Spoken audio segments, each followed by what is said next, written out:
Oh, hello. Welcome to today's Decay, celebrating births and beginnings of everything important since the dawn of time. February 2nd edition. From me to you. Here are all the dates are really right. 1878, on this day, Maurice Tourneur was born. I am a huge Maurice Tourneur fan, if you couldn't tell. I feel like I've shown a bunch of his stuff, like from Victory, lobby cards, and books and stuff. There is, unless I'm out of the loop, there's only one book that really talks about him, and it's this one by McFarland Press.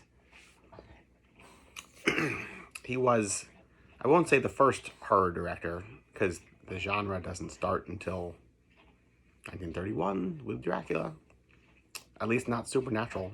But he was working in the horror field in a proto-horror genre, no question about it. As were people like Georges Méliès and a series of others, Benjamin Christensen, Roland West. So it's not to say he's like the only one, but man, is he early, and is he doing some really exciting stuff. Started in France doing film interpretations of Grand Guignol content, stuff like the Edgar Allan Poe's the strange case of Dr. Tar and Professor Feather, where the inmates of an insane asylum take over the asylum and murder all the assistants and doctors. And there's a scene where there's just like a closed door, and just like blood pools from underneath the door. And if that sounds familiar, it's because you probably saw it in the film The Leopard Man. His son, Jacques Tourneur, perhaps borrowed the scene. I don't know. Did he borrow it from an actual Grand Guignol stage play? Probably. But there's so much more in Maurice Tourneur. Let's see. He also did The Bluebird, which, I've never seen, and that would be a really good thing to see on his birthday. The Wishing Ring as well. These are all movies that, The Cub. So The Cub, 1915, is probably the first gangster movie. So he may have created a proto-horror director may have actually created the gangster genre himself. The Wishing Ring, I think, is so early that it's questionably, it wasn't predating Birth of a Nation as far as like defining what the three-act story structure and like true film language was going to be, but it's right up there with it. No question about it. Look at this one. 1916, The Hand of Peril. Now keep in mind, everything I'm talking about is lost. No, that's not true. Some of them are still around. But this one is definitely lost. The Wishing. The Hand of Peril. Look at that. Can you imagine? What an awesome set. The one that really transfixed me was The Brass Bottle, also lost. I'm gonna find it here though. Truly, so much of this is gone. Look at the Bluebird. I've got to see that movie. It's supposed to be quite a beautiful and like ethereal film that like explores like the fantasy world of these children's imaginations. I've got to see it. Got to see it. Where is it here?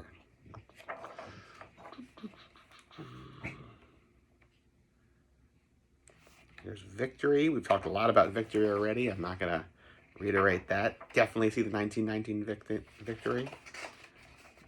Also, we talked the other day about While Paris Sleeps, the Lon Chaney Sr. Mad Wax Sculptor film. I won't go over it again, but, very exciting. Treasure Island, also a Chaney vehicle that he was like a whole series of pirates. And okay, I found it. I found it. Look at this. Feast your eye on The Brass Bottle circa 1923, a lost movie. And what a loss to culture. Look at that genie character. With the one giant cyclops eye. I have been really obsessed with this. The Brass Bottle, 1923, a stylish mixture of magic, the exotic, romance comedy, and a genie, right, played by Ernest Torrance, comprises Tourneur's fantasy.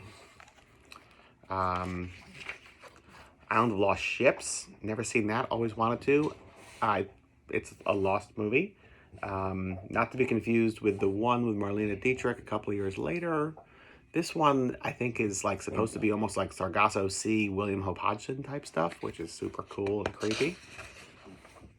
It's just like, you know, one frustrating situation after another, because so much of this doesn't exist anymore. I was gonna say, so the Brass Bottle, the genie with the one giant eyeball in the middle of his head. Here is the book, The Brass Bottle, that I from like 1910 or something like that. It's been on my to-do list of things to read for a very long time. It's really old and pretty brittle, so maybe not the best idea. Look at that, though. Fun.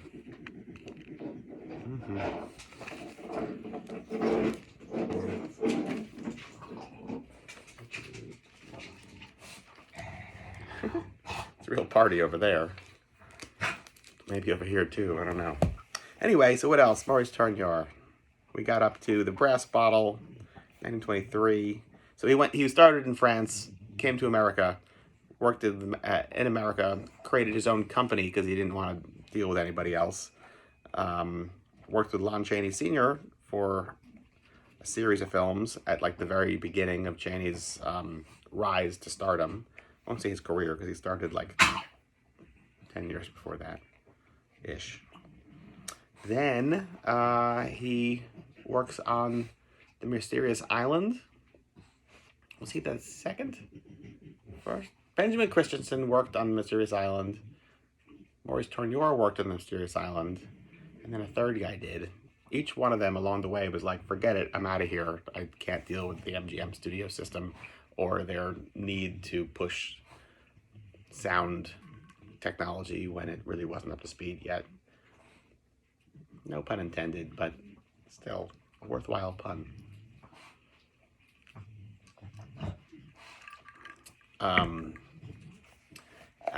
Which, regardless of the production problems with Mysterious Island, it's a film really worth seeing. It does exist.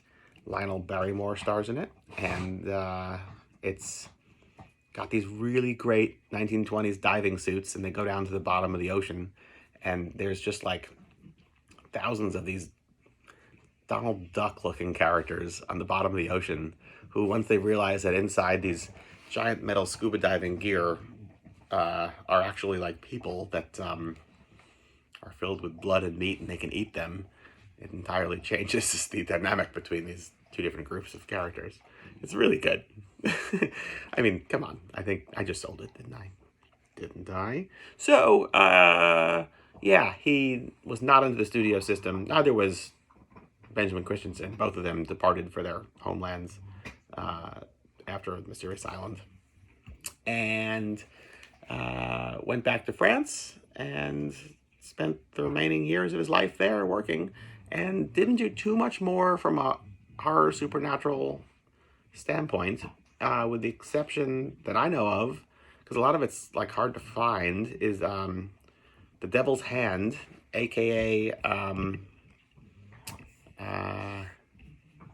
Carnival of Sinners, which is awesome. Awesome. It's like a monkey's paw / deal with the devil story. Not widely seen and ought to be. There's like a whole ethereal, almost like Carl Dreyer's Vampire feeling to it, or like Carnival Souls, I feel like at certain points. It's great. I mean, so here's a guy who, he was working in films like, when did he start? 1912. So, he's working in films for like 35 years, I guess. And is able to make The Devil's Hand near the end of his career. And it is it's fantastic. Yeah, he works till, what was his last film here, 48? So it's a pretty good chunk of time, right? 40 years of filmmaking. Not too shabby.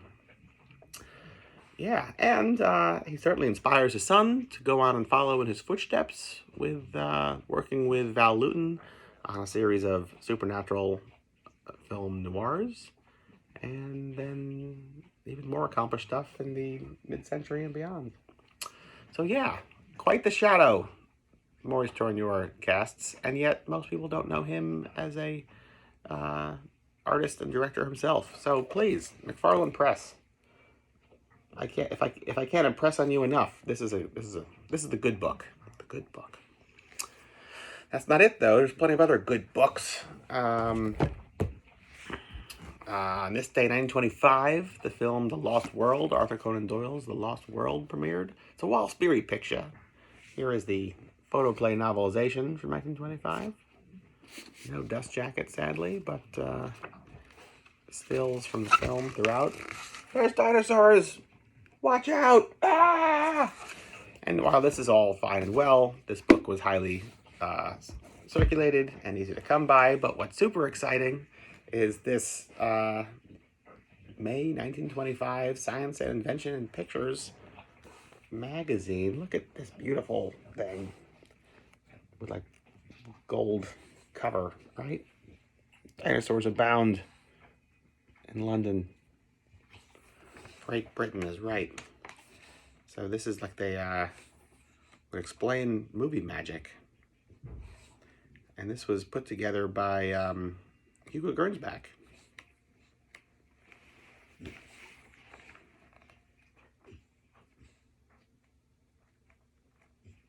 Here we go. Here we go. Here's the Lost World content for you.